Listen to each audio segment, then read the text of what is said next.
Pan India అనే పదం ఇప్పుడు సినీ ఇండస్ట్రీలో విపరీతంగా వినిపిస్తుంది. అయితే ఈ పదం పుట్టక ముందే అందాల నటి శ్రీదేవి పాన్ ఇండియా స్థాయిలో ఈ భాష, ఆ భాష, ఆ ఇండస్ట్రీ, ఈ ఇండస్ట్రీ అన్న తేడా లేకుండా అన్ని చోట్ల ప్రేక్షకులను అలరించింది.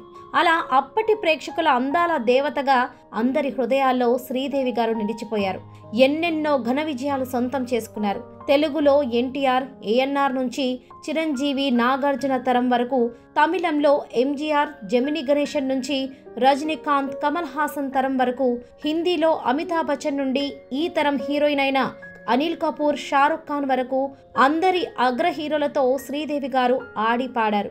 బాలనటిగా సినిమాలోకి ప్రవేశించిన శ్రీదేవి గారు ఆ తర్వాత హీరోయిన్ గా వివిధ భాషల్లో 300లకు పైగా సినిమాలో నటించారు. అంటే శ్రీదేవి గారు సినీ ఇండస్ట్రీలో సుమారు 40 ఏళ్ల పాటు రాణించారు.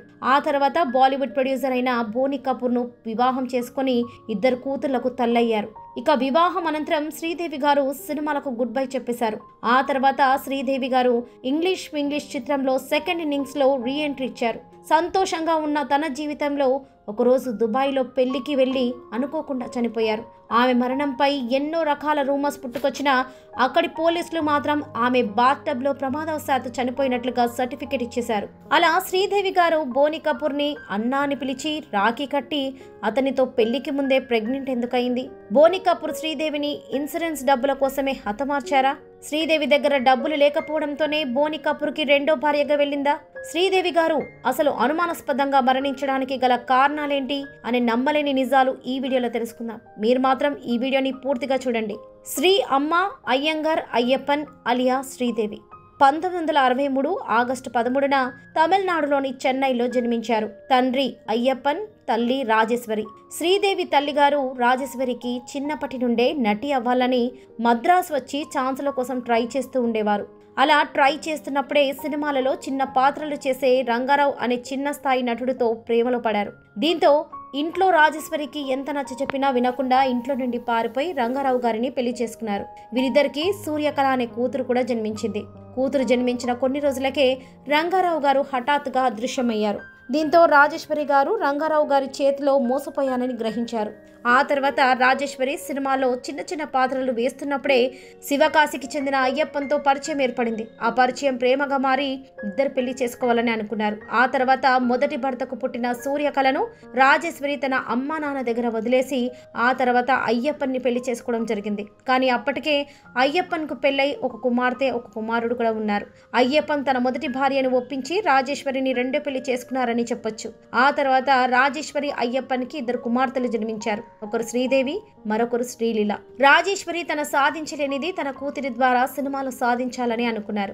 అందుకుగాను శ్రీదేవిని చైల్డ్ ఆర్టిస్ట్ గా 1967లో కన్నన్ కరుణై మూవీలో యాక్ట్ చేయించడం జరిగింది. ఈ మూవీ ద్వారా శ్రీదేవి సినీ రంగంలోకి ప్రవేశించారు. ఆ మూవీ హిట్ అవ్వడంతో శ్రీదేవి గారు చైల్డ్ ఆర్టిస్ట్ గా తెలుగు, తమిళ, కన్నడ, మలయాళం మూవీస్ లో బిజీ అయిపోయారు. అప్పుడే 1972లో తన 9వ ఏట రాణి మేరా నామ్ అనే మూవీ ద్వారా హిందీలోనూ తన నటన సామర్థ్యాన్ని చాటుకున్నారు. శ్రీదేవిని త్వరగా హీరోయిన్ చేయాలని తన తల్లి అయిన రాజేశ్వరి గారు శ్రీదేవికి హార్మోన్ ఇంజెక్షన్లు ఇప్పించడంతో 13వ ఏటకే హీరోయిన్స్ గా కావాల్సిన ఫిజిక్ శ్రీదేవికి వచ్చేసింది. అలా కె బాలచందర్ డైరెక్షన్ లో ముండ్రు ముడిచి అనే సినిమాలో శ్రీదేవి గారు హీరోయిన్ గా ఎంట్రీ ఇచ్చారు. ఆ మూవీలో కమల్ హాసన్, రజనీకాంత్ ఇద్దరు మెయిన్ లీడ్ లో నటించడం విశేషం. ఆ సినిమా 1976లో రిలీజ్ అయి బ్లాక్ బస్టర్ హిట్ అవ్వడంతో శ్రీదేవి గారికి అవకాశాలు వెతుక్కుంటూ వచ్చాయి. అలా 16, వైదినిలే, శివపోరుదగల్, 1978లో తెలుగులో 16 ఏళ్ల వయసు అని 300 మూవీస్లో యాక్ట్ చేశారు శ్రీదేవి గారు. ఈమె నటనకు గాను ఒక నేషనల్ అవార్డు, 3 ఫిల్మ్ఫేర్ అవార్డులతో పాటు పద్మశ్రీ అవార్డును కూడా అందుకున్నారు. ఇది శ్రీదేవి గారికి సంబంధించిన ప్రొఫెషనల్ లైఫ్. ఇక పర్సనల్ లైఫ్ గురించి చెప్పాలంటే శ్రీదేవి గారు 1990లో చాలా బిజియెస్ట్ యాక్ట్రెస్ గా బాలీవుడ్ లో దూసుకుపోతుండేవారు. అప్పుడే తన నాన్న అయ్యప్పన్ హఠాత్తుగా హార్ట్ అటాక్ తో చనిపోయారు. ఆస్తి, డబ్బు విషయంలో అంతగా చురుగ్గా లేని శ్రీదేవి గారు శ్రీదేవి తల్లి అకౌంట్స్ విషయాలన్నీ అయ్యప్పన్ మొదటి భార్య, కొడుకు, కూతురికి అప్పగించడం జరిగింది. ఇక శ్రీదేవి గారు హిందీలో మిథున్ చక్రవర్తి అనే హీరోతో కంటిన్యూస్ గా మూవీస్ చేస్తూ ఉండేవారు. అలా 1984లో మొదటిగా జాగ్ ఊటా ఇన్సాన్ అనే మూవీని చేసింది. అప్పుడు వీరిద్దరికి మంచి స్నేహం కుదిరి అది కాస్త ప్రేమగా మారి 1985లో రహస్యంగా పెళ్లి కూడా చేసుకున్నారు. రహస్యంగా పెళ్లి చేసుకోవడానికి కారణం మిథున్ చక్రవర్తికి మొదటి పెళ్ళై డివోర్స్ అయి రెండోసారి యోగితా బాలి అనే నటినితో పెళ్ళై 4 పిల్లలుండటమే. మిథున్ చక్రవర్తి రెండో భార్య వీరిద్దరి పెళ్లికి చాలా అబ్జెక్షన్స్ చేసి మిథున్కి విడాకులు ఇవ్వకుండా పోలీస్ కంప్లైంట్ ఇచ్చి నానా రచ్చ చేయడంతో మిథున్ చక్రవర్తి శ్రీదేవి గారు మొదటి భార్య ఒత్తిడి తట్టుకోలేక 3 సంవత్సరాలకే అంటే 1989లోనే తమ బంధానికి ఫుల్ స్టాప్ పెట్టారు. ఆ తర్వాత శ్రీదేవి గారు సీక్రెట్ గానే విషయాన్ని ఉంచి బిజీగా బాలీవుడ్ టాలీవుడ్ సినిమాలో దూసుకుపోతూ ఉండేవారు. అలాంటి టైంలోనే శ్రీదేవి గారితో హిందీలో సినిమా చేయాలని బోనీ కపూర్ ప్లాన్ చేశారు. అదే మిస్టర్ ఇండియా మూవీ. ఆ సమయంలో శ్రీదేవి క్యాల్షీట్లు ఆమె తల్లిగారే చూసేవారు. అప్పట్లో శ్రీదేవి గారు లక్షల్లో రెమ్యునరేషన్ తీసుకోవడంతో బోనీ కపూర్ తను తీయబోయిన ప్రాజెక్ట్ గురించి చెప్పగానే శ్రీదేవి గారు ఆ మూవీ చేసేందుకు 10 లక్షల రూపాయలను డిమాండ్ చేశారట. అందుకు అప్పటికే శ్రీదేవి అంటే క్రష్ ఉన్న బోనీ కపూర్ 1 లక్ష ఎక్కువ ఇస్తానని చెప్పడంతో బోనీ కపూర్తో శ్రీదేవి గారు ఆ మూవీకి గ్రీన్ సిగ్నల్ ఇవ్వడం జరిగింది. ఆ మూవీ 1987లో రిలీజ్ అయి బ్లాక్ బస్టర్ హిట్ అవ్వడంతో శ్రీదేవి గారికి బోనీ కపూర్ గారికి మంచి స్నేహం పెరిగింది. కానీ అప్పటికే బోనీ కపూర్కి పెళ్ళై 2 పిల్లలుండడంతో శ్రీదేవి బోనీ కపూర్ని తన అన్నయ్యలాగా భావించి అనేక సార్లు రాఖీ కూడా కట్టిందట. దీంతో శ్రీదేవి గారు కపూర్ ఫ్యామిలీకి దగ్గరైంది. అలా శ్రీదేవి వేరే సినిమా షూటింగ్ లో ఉన్నప్పుడు కూడా బోనీ కపూర్ గారు అక్కడికి వెళ్లడం, బొకేస్ గిఫ్ట్స్ ఇవ్వడం చేస్తుండేవారట. చాందిని సినిమా షూటింగ్ స్విట్జర్లాండ్ లో జరుగుతున్నప్పుడు అక్కడికి కూడా బోనీ కపూర్ శ్రీదేవి కోసం వెళ్లడం జరిగింది. కానీ ఎవ్వరూ వీరిద్దరి రిలేషన్ ని అనుమానించలేదు. ఎందుకంటే శ్రీదేవి గారు బోనీ కపూర్ ని అన్నయ్య అని పిలుస్తుండడమే. కానీ ఎప్పుడైతే శ్రీదేవి గారి తండ్రి మరణించాడో అప్పటి నుండి బోనీ కపూర్ శ్రీదేవికి దగ్గరవుతూ వచ్చారు. అంతేకాకుండా శ్రీదేవి తల్లికి 1995లో బ్రెయిన్ ట్యూమర్ రావడంతో ఆ చికిత్స కోసం శ్రీదేవి తల్లి గారిని యుఎస్కి బోనీ కపూరే తీసుకెళ్లడం జరిగింది. ఆ హాస్పిటల్ వాళ్ళు రాంగ్ ఆపరేషన్ చేయడంతో శ్రీదేవి తల్లి గారు మెమొరీని కోల్పోయింది.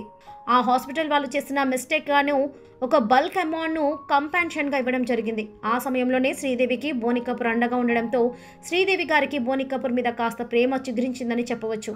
కాంపెన్షన్ వచ్చిన అమౌంట్ని అక్క చెల్లెళ్లకు శ్రీదేవి ఇవ్వనందువలన వాళ్ళలోనే వాళ్లకు మనస్పర్ధలు వచ్చి అందరూ విడిపోయే పరిస్థితి వచ్చారు.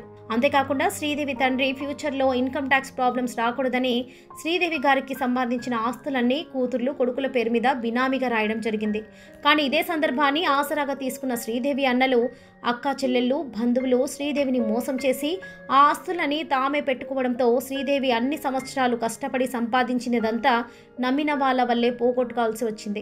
అటు తండ్రి లేక ఇటు బంధువులు లేక శ్రీదేవి గారు చాలా సమస్యలను ఎదుర్కోవాల్సి వచ్చింది. ఆ కష్ట సమయంలో తనకు తోడుగా నీడగా నిలిచిన బోనీ కపూర్ గారు బోనీ కపూర్తో శ్రీదేవి ప్రేమలో పడి ఇద్దరు ఒకే ఇంట్లో సహజీవనం సాగించారు. కానీ బోనీ కపూర్ ఎలాగైనా తన మొదటి భార్యకు విడాకులు ఇవ్వాలని శ్రీదేవి గారిని పెళ్లికి ముందే ప్రెగ్నెంట్ చేయడం జరిగింది. ఈ విషయం తెలుసుకున్న బోనీ కపూర్ తల్లి ఒక సినిమా ఫంక్షన్లో బోనీ కపూర్ శ్రీదేవి కలిసి ఉంటే ఆమె అక్కడికి వెళ్లి శ్రీదేవిని చెప్పుతో కొట్టి అందరి ముందు పరువు తీసింది. ఇక బోనీ కపూర్ మొదటి భార్య వీరిద్దరు చేసిన మోసానికి తట్టుకోలేక విడాకులు ఇచ్చేసింది. ఇదంతా పట్టించుకొని బోనీ కపూర్ శ్రీదేవి 1996లో సింపుల్ గా పెళ్లి చేసుకుని ఇండస్ట్రీకి షాక్ ఇచ్చారు.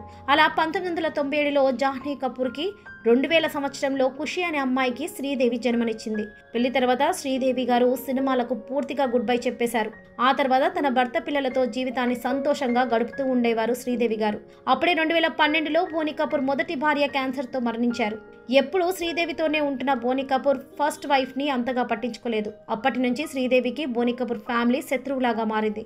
తన సెకండ్ ఇన్నింగ్స్ ని సక్సెస్ఫుల్ గా స్టార్ట్ చేశారు. ఇదిలా ఉండగా 2018లో బోనీ కపూర్ ఫ్యామిలీతో ఒక మ్యారేజ్ కి శ్రీదేవి గారు దుబాయ్కి వెళ్లారు. పెళ్లయ్యాక కూడా కొన్ని రోజులు దుబాయ్లోనే ఉండడం జరిగింది. కానీ 2018 ఫిబ్రవరి 24న దుబాయ్లోని ఒక హోటల్లో ప్రమాదవశాత్తు శ్రీదేవి గారు బాత్ టబ్లో పడి కన్ను మూసిందనే విషయం మీడియాలో హల్చల్ చేసింది. కానీ ఆమె మరణం వెనుక ఉన్న మిస్టరీ మాత్రం చాలా అనుమానాలకు దారితీసింది. విషయం ఏమిటంటే శ్రీదేవిని బోనీ కపూర్ ఇన్సూరెన్స్ డబ్బు కోసమే హత్య చేశారనే వార్త సంచలనం రేపింది. శ్రీదేవి పేరు మీద ఉన్న 240 కోట్ల ఇన్సూరెన్స్ ని ఇండియాలో కాకుండా ఓమన్లో తీసుకున్నారనే వార్తలు వినిపించాయి. ఆమె దుబాయ్లో మరణిస్తేనే ఆ డబ్బు ఆమె వారసులకు దక్కుతుంది అనే కండిషన్ ఉన్నట్లుగా తెలిసింది.